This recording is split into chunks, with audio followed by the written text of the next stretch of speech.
गटाला ढाल तलवार हे चिन्ह मिळाले, काय सांगता? ढाल तलवार ही छत्रपती शिवाजी महाराजांच्या पराक्रमाची निशाणी आहे आणि शिवसेना दोन गोष्टीसाठी ओळखली जाते. एक म्हणजे छत्रपती शिवाजी महाराज आणि दुसरं हिंदू हृदय सम्राट बाळासाहेब ठाकरे. आणि त्याच्यामुळे बाळासाहेबांचे आशीर्वाद आमच्याबरोबर आहेत, देवाचे आशीर्वाद आमच्याबरोबर आहेत. म्हणूनच आम्हाला काय मिळालं? आम्हाला ढाल तलवार मिळाली. आणि उद्धव साहेबांना काय मिळालं? उद्धव साहेबांना मशाल मिळाली. मशाल ही आपल्याला माहिती आहे की मशाल ही छगन भुजबळ साहेबांची निशाणी होती.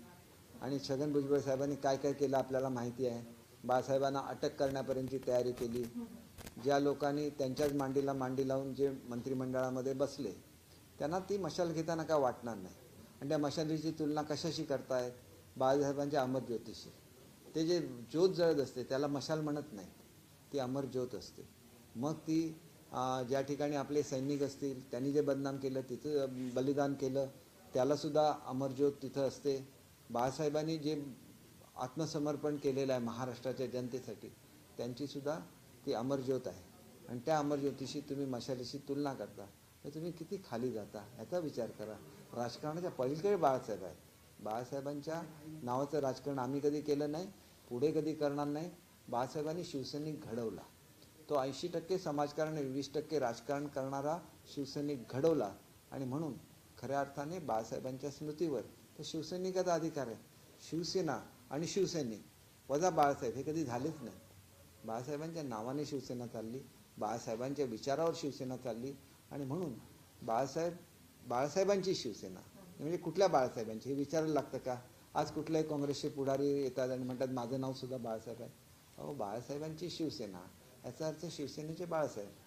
ते बाळासाहेब दुसरे कोण असूच शकत नाही. शिवसेनेचे बाळासाहेब एकच आणि ते बाळासाहेब ठाकरे. एक असं आहे की सध्या संजय राऊत आहेत तुरुंगामध्ये, त्याच्यामुळे संजय राऊतांची भूमिका कोणीतरी वठवली पाहिजे इथपर्यंत मी समजू शकतो. पण ती उद्धवसाहेब स्वतः वठवतील असं मला कधीही वाटलेलं नव्हतं. आणि उद्धवसाहेबांकडून हे अपेक्षित सुद्धा नाही आहे. फारच असेल तर उद्धवसाहेबांनी आपल्या एखाद्या प्रवक्त्याला सांगावं की मी जे प्रश्न विचारले त्याचं उत्तर द्यावं आणि मग मला जे बोलायचं ते मी बोलेन. उत्तर का येत नाही आहे याचा निर्णय महाराष्ट्राच्या जनतेने घेतला पाहिजे. याचं उत्तर का येत नाही आहे? साधे साधे प्रश्न आहेत की तुम्ही BJP बरोबर परत एकदा युती करणार होता का? होय की नाही उत्तर द्या ना. आणि जर तुम्ही युती करणार होता तर मग आम्ही BJP बरोबर युती केली तर ती युती कोणी केलेली होती? बाळासाहेबांनी केलेली होती, आम्ही नाही केली. ती हिंदुत्वाची युती होती ती आणि ती बाळासाहेबांनी केलेली युती होती. तोडली तुम्ही ना. आणि तुम्ही जर परत करणार होता आणि मग तुम्ही करणार होता तर आम्ही केली म्हणून तुम्ही एवढं का आमच्यावर आगपाखड करताय? तुम्ही असं का म्हणताय की आम्ही गद्दार आहोत म्हणून? तुम्हीच ती युती करणार होता. विचारापासून हिंदुत्वाच्या लांब गेल्यानंतर जी व्यक्ती विचारत होती की बाळासाहेबांनी असतानाच असे विचारत होती, मी त्या व्यक्तीचं नाव नाही घेणार आता, ती महिला असू शकेल, पुरुष असू शकेल, की ठाकरे कुटुंबियांच्या बापाची महाराष्ट्र आहे का असं म्हणणारी व्यक्ती कोण आहे अख्ख्या महाराष्ट्राला माहिती आहे. आणि ते व्यक्ती जर तुमचा प्रवक्ता होत असेल तर तुम्ही बाळासाहेबांच्या आठवणी विसरला असा त्याचा अर्थ होता. आम्ही नाही विसरलेलो. मी तर मूळचा शिवसैनिक सुद्धा नाही. मी राष्ट्रवादीमध्ये होतो, म्हणजे मुळात मी काँग्रेसमध्ये होतो. काँग्रेस म्हणून काही राष्ट्रवादी मी बदलला नाही. काँग्रेसचे दोन भाग झाले महाराष्ट्रामध्ये, एक काँग्रेस राहिली आणि दुसरी राष्ट्रवादी. म्हणजे मूळचे सगळे काँग्रेसचेच कार्यकर्ते होते. मी आयुष्यामध्ये पहिल्यांदा काँग्रेसच्या विचारापासून लांब गेलो. त्याला बाळासाहेबांचा विचार का स्वीकारला याचा सुद्धा विचार केला गेला पाहिजे. आणि मी त्या विचाराबरोबर राहिलो. मी कुठल्याही पक्षात जाऊ शकलो असतो, मी विजयी झालेलो होतो, माझी लढाई मी लढलेलो होतो, त्याच्यामुळे मला हे ऑप्शन होतं. पण महाराष्ट्रामध्ये अनेक अशी लोक आहेत की कुठल्याही पक्षामध्ये असले तरी त्यांना विचारलं की महाराष्ट्राचा नेता कोण, तर अपरिहार्यपणे दोन नावं येतात, एक शरद पवार आणि दुसरी बाळासाहेब ठाकरे. कारण ह्या लोकांनी आयुष्य वेचलं. पवारसाहेबांचा स्वतःचा पक्ष आहे, त्याच्यामध्ये मी होतो. त्याला पवारसाहेबांच्याबद्दल बोलत असताना मी बाळासाहेबांच्याबद्दल सुद्धा आदराने बोलायचो, बाळासाहेबांच्याबद्दल चांगलं बोलायचो. आणि म्हणून बाळासाहेबांच्याबद्दल वाईट बोलणारे, हिंदू देवदेवतांना शिव्या घालणारे आज तुमचे प्रवक्ते होत असतील तर त्यांच्याबद्दल बोलण्याची मला गरज नाही. आमचं स्वतःचं एक स्थान असतं समाजामध्ये आणि हे स्थान जे असतं ते आम्ही मेहनत करून निर्माण केलेलं असतं. आणि हे जे स्थान आम्ही तुमच्याबरोबर जुळवतो, हे कशासाठी जुळवतो? कारण मी एखाद्या पेट्रोल पंपवर गेलो तर तिथं पेट्रोल घालणारा मुलगासुद्धा मला म्हणतो जय महाराष्ट्र आणि एखाद्या 5 स्टार हॉटेलमध्ये चहा प्यायला गेलो तर तिथला मॅनेजर म्हणतो सो जय महाराष्ट्र, आणि ह्याला बाळासाहेब म्हणतात. ते बाळासाहेब तुम्ही विसरला, ते हिंदुत्व तुम्ही विसरला. आणि म्हणून आमचं काही तुमच्याशी वाद आहे का? आमचा वाद कोणाशी होता? काँग्रेस राष्ट्रवादीशी. आज सर राष्ट्रवादीमध्ये माझे अनेक मित्र आहेत, पण आयडिओलॉजी म्हणून मी ज्यावेळेला शिवसेना स्वीकारतो त्यावेळेला शिवसेनेसाठी काम करणं, शिवसेना मोठी करणं हे माझं कर्तव्य असतं. काँग्रेस आणि राष्ट्रवादी मोठी करणं हे माझं कर्तव्य नाही, किंवा माझ्या अस्तित्वासाठी मी काँग्रेस आणि राष्ट्रवादीचा पाय धरणं हे माझं काम नाही. ते बाळासाहेबांनी कधीच स्वीकारलं नाही. बाळासाहेब आयुष्यभर लढत राहिले. रडू नका लढा असे म्हणणारे बाळासाहेब होते. आणि मग आता हे जे बोललं जातं हे दुसऱ्या अर्थी रडणंच आहे ना. बाळासाहेबांच्या विचारापासून लांब तर जायचंच, परंतु दुसऱ्याला काहीतरी बोलायचं, काय सांगत राहायचं. आता निवडणूक चिन्हाबद्दल बघा, ते सांगत होते की इलेक्शन कमिशन आम्हाला फेवर करतं. आम्हाला जर फेवर करत होते तर आम्ही सूर्याचं चिन्ह मागितलं होतं, आम्हाला का नाही मिळालं? इलेक्शन कमिशन एक कॉन्स्टिट्यूशन बॉडी आहे, ते आपल्या नियमानुसार चालणार. तुम्ही प्रत्येक वेळेला असंच करत राहणार की नाचताना अंगण वाकडं, आणि म्हणून जर असं करत असाल तर उद्या तुमचं खरं स्वरूप लोकांच्या समोर येईल ना. आणि म्हणून मी तुम्हाला सांगतो की खरं बोलायला शिका. मी विचारलेलं होतं की तुम्ही जेव्हा म्हटलं की मुख्यमंत्रीपद मी सोडतो आणि तुम्ही मुख्यमंत्रीपद घ्या, त्यावेळेला एकनाथ शिंदेंच्या डोळ्यात अश्रू आले की नाही हे महाराष्ट्राच्या जनतेला कळलं पाहिजे. त्यांनी तुम्हाला सांगितलं होतं की नाही की मला मुख्यमंत्रीपद नको, तुम्ही फक्त हिंदुत्वाबरोबर राहा, हे सांगितलं होतं की नाही? याचं उत्तर आलेलं नाही आहे. एखाद्या साध्या शिवसैनिकाला सांगा की उत्तर दे म्हणून. तुम्ही BJP बरोबर पुन्हा एकदा तुम्हाला ज्याला जाणीव झाली की मी हिंदुत्वापासून लांब जाण्याचा निर्णय घेतला चुकीचा होता, त्याला तुम्ही पुन्हा एकदा मनाची तयारी केली होती की नाही भाजपबरोबर जाण्याची? एकच मुद्दा त्या ठिकाणी एकमत होत नव्हतं की मुख्यमंत्री कोणी राहावं किंवा मुख्यमंत्री कोणाचं राहावं. त्याच्यामध्ये तुम्ही 2.5 वर्ष म्हटलेलंच होतं. तुम्हीच म्हटलेलं होतं ना. तुम्ही म्हटलं होतं की नाही, होय की नाही ह्याचं उत्तर आलं पाहिजे ना. साध्या माणसाकडून येऊन दे, पण उत्तर आलं पाहिजे. आणि ते जर उत्तर तसं असेल तर मग आम्ही चुकीचे कसे? तुम्ही म्हणता की, आणि ते अनेक ज्या घाणेरड्या गोष्टी बोलतात ना, चांगल्या भाषेत मला त्याची उत्तरं देता येतात आणि उत्तरं दिली जाणार. कोणी असं समजू नका. कोणी काय बोलावं ह्याला सुद्धा मर्यादा असतात, आणि त्या मर्यादेचं ज्यावेळेला उल्लंघन होतं त्यावेळेला आमच्यासारखा मनुष्य सुद्धा बोलायला लागतो. की ज्यांनी प्रेम केलं बाळासाहेबांवर, उद्धवसाहेबांचा कायम आदर केला, ती माणसं सुद्धा ज्याला बोलायला लागतात त्याला महाराष्ट्राच्या जनतेने ओळखावं की हे काहीतरी वेगळं प्रकरण आहे. बीजेपीची ढाल आहे आणि गद्दारांची तलवार आहे, अशा अंबादांचा टीका केली. हे बघा, असं आहे की कोणी काय बोलावं हा ज्याचा त्याचा विषय असतो. दानवेंना मी एक चांगले आमदार म्हणून ओळखतो, चांगला कार्यकर्ता म्हणून ओळखतो. त्यांना सुद्धा ते विरोधी पक्षनेते आहेत, त्यांनी ते विरोधी पक्षनेत्याला शोभेल असं बोलावं. कारण योगायोगाने का होईना त्यांना ते पद मिळालेलं आहे. शेवटी ते आम्ही त्यांचा मान ठेवतो विरोधी पक्षनेते म्हणून. त्यांनी सुद्धा तसंच बोलावं, विरोधी पक्षनेत्याला शोभेल असं. ही भाषा कसली भाषा झाली? ही भाषा महाराष्ट्राला न शोभणारी भाषा आहे. अंधेरी पोटनिवडणुकीमध्ये आता आपण कॅन्डिडेट देणाऱ्या पक्षाचं नाव मिळालेलं आहे, चिन्ह मिळाले. आम्ही तुम्हाला एक गोष्ट सांगतो की आम्ही युती आहोत महाराष्ट्रामध्ये. आमचा एवढा मोठा लढा कशासाठी झाला? तो कोणाच्या विरोधात नाही झाला. उद्धवसाहेबांच्या विरोधात तर बिलकुलच हा लढा नव्हता. आमचा लढा हा तत्वासाठी होता. ज्या युतीला महाराष्ट्र शाळेच्या जनतेने मतदान केलं ती युती कायम राहावी यासाठी आमचा लढा होता, आणि तो आमचा लढा आम्ही लढत राहणार. उद्यासुद्धा आम्ही युती म्हणूनच अंधेरीची पोटनिवडणूक लढवणार, आणि पूर्वीची सुद्धा पोटनिवडणूक ही युती म्हणूनच आम्हाला निवडून दिलेली आहे. शिवसेना वेगळी म्हणून का आम्हाला निवडून दिलेलं नाही आहे. 2019ला झालेली निवडणूक आणि 2014ला झालेली निवडणूक याच्यामध्ये फरक आहे. 2014ला जे आमचे आमदार निवडून आले होते ते प्युअरली शिवसेनेचे आमदार म्हणून निवडून आले, आणि 2019ला जे आमचे आमदार निवडून आले ते युतीचे आमदार म्हणून निवडून आले. ही वस्तुस्थिती आहे. सर, हिंदी में आज शिवसेना वाला साहब को सिंबल मिला है, क्या कहना चाहेंगे, क्या आप सेटिस्फाइड? देखिए, एक तरह से जवाब है. जो लोग एलिगेशन करते थे कि हमें जैसे चाहिए वैसे ही इलेक्शन कमीशन से हमें मिलता है, तो ये दोनों चीज़ें गलत साबित हुई. हमने मांगा था सूरज, हमें मिल गया ढाल तलवार. लेकिन ये भगवान की दया है कि हमें ऐसा एक चिन्ह मिला जो छत्रपति शिवाजी महाराज से हमें लिंक करता है. शिवसेना में छत्रपति शिवाजी महाराज का नाम आता है शिव, उससे शिवसेना बनी, तो वो चिन्ह हमारे पास आ गया. बाबा साहब का नाम हमारे पास आ गया क्योंकि ये नाम आपने नहीं मांगा था. आपने नाम क्या मांगा था? आपने उद्धव साहब का नाम मांगा था. तो आपको जो चाहिए आपको मिला, हमें जो चाहिए हमें मिला.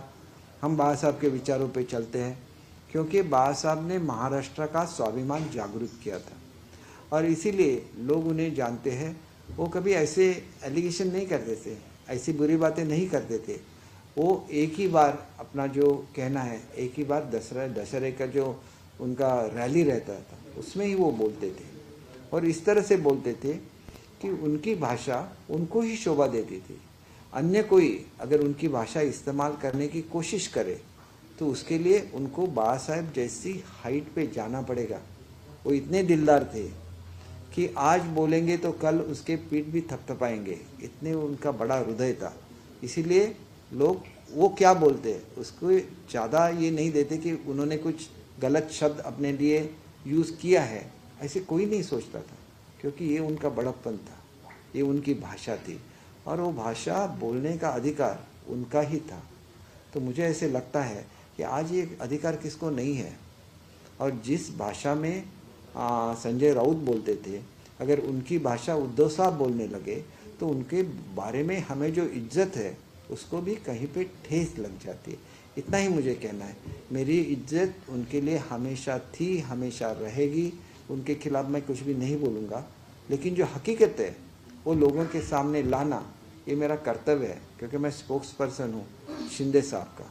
ऐसे शिंदे साहब कि जो लोगों के आँख में आंसू आए तो वो आंसू किस लिए आए उसके बारे में पूछते हैं, और वो आगे चल के उसके आँख में आंसू नहीं आए इसके लिए वो कार्यरत भी रहते हैं। उन्होंने सैकड़ों बच्चों के हृदय का ऑपरेशन किया, एक बार भी इसको पब्लिसिटी नहीं दी। लोग ऐसे भी उन पर क्रिटिसाइज करते हैं, सुबह उठते हैं तो सामने कैमरा रहता है। तो बोलिए आपको मालूम था क्या कि उन्होंने इतने छोटे बच्चों को जिन्होंने जो हार्ट के बीमारी से पीड़ित थे उनको जीवदान दिया, ना कि 1 साल जितनी उनकी उम्र है, हर बर्थडे पे उनके 100 बच्चों का ऑपरेशन किया जाता है हार्ट का। अगर उनको चाहिए तो उसका पब्लिसिटी कर सकते थे, उन्होंने नहीं की। जब कोल्हापुर में महापुर आ गया तो शिंदे साहब 100 ट्रक एक साथ लेके निकले थे मुंबई से। जब कोचीन में महापुर आ गया तो 70 डॉक्टर्स को साथ में लेके निकले थे शिंदे साहब। तो इसको शिवसैनिक बोलते और इसको शिवसेना बोलते। शिवसेना सिर्फ बातें करना शिवसेना नहीं है, लोगों के लिए काम करना इसको शिवसेना बोलते। सर, ठाकरे गटामार्फत महाराष्ट्रामध्ये महाप्रबोधन यात्रा सुरू आहे, एकंदरीत जो प्रतिसाद मिळतो तो चांगला प्रतिसाद आहे। या संदर्भात तुमच्या गटाकडून काही असं आयोजन आहे का? आम्ही त्यांनी केलं म्हणून आम्ही काहीच करणार नाही। आमची नेहमी विकास यात्रा असणार आहे। ज्या मुंबईने शिवसेनेला जन्म दिला, शिवसेना मोठी केली, त्या मुंबईची सेवा करण्यासाठी मला मुंबईचं पालकमंत्री बनवलेलं आहे। त्यावेळेला मी ज्यावेळेला विचार करतो त्यावेळेला माझ्या डोळ्यासमोर बाळासाहेब असतात। इथलं मग महालक्ष्मीचं मंदिर असेल, इथलं मुंबादेवीचं मंदिर असेल, प्रत्येक गोष्टीकडे आम्ही आस्थेने बघतो। आणि मग आम्ही जर हिंदू म्हणत असू तर हिंदुत्वाचा एक मोठेपणा असा असतो की ज्यावेळेला मी एखाद्या मंदिराची गोष्ट करतो त्यावेळेला एका चर्चच्या बाबतीत त्या सुविधा आहेत की नाही, एखाद्या मस्जिदीच्या बाबतीत त्या सुविधा आहे की नाही याची सुद्धा काळजी आम्ही घेत असतो। परंतु ज्या मुंबईवर राज्य केलं त्या मुंबईमध्ये साध्या टॉयलेट्स नसतील तर मग काय करायचं, आरोग्याच्या सुविधा कमी असतील तर मग काय करायचं, मोठी मोठी हॉस्पिटल्स असली म्हणजे सर्वसामान्य माणसाच्या दारापर्यंत आरोग्य पोचलं असं नाही, आणि मग त्यांच्या प्रत्येकाच्या दारापर्यंत आरोग्य पोचलं पाहिजे, तर मग शिंदे साहेबांवरला शिवसैनिक जागृत होतो आणि मग तो प्रत्येक वाडीवर डॉक्टर कसा पोचेल याचा विचार करतो। आणि तो विचार बाळासाहेबांचा विचार होता।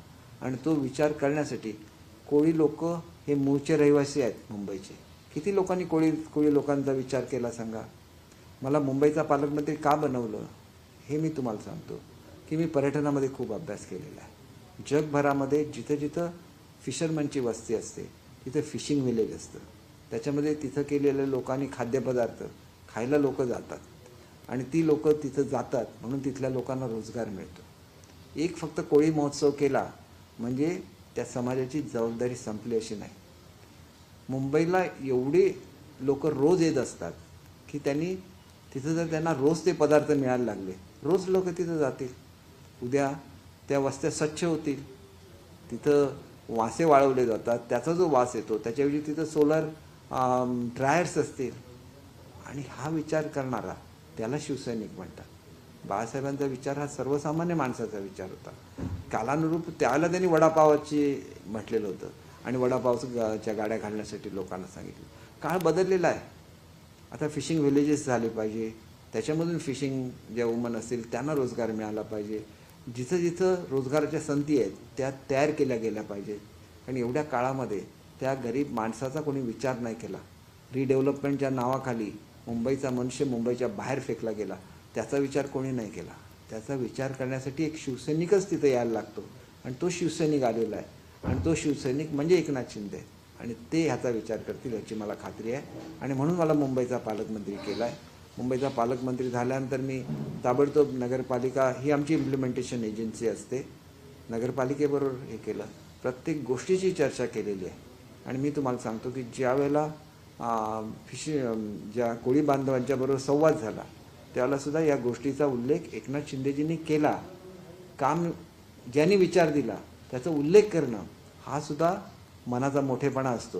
नाहीतर अनेक लोक अशी असतात की वापर करा आणि टाकून द्या, यूज अँड थ्रोचा जमाना आलेला आहे.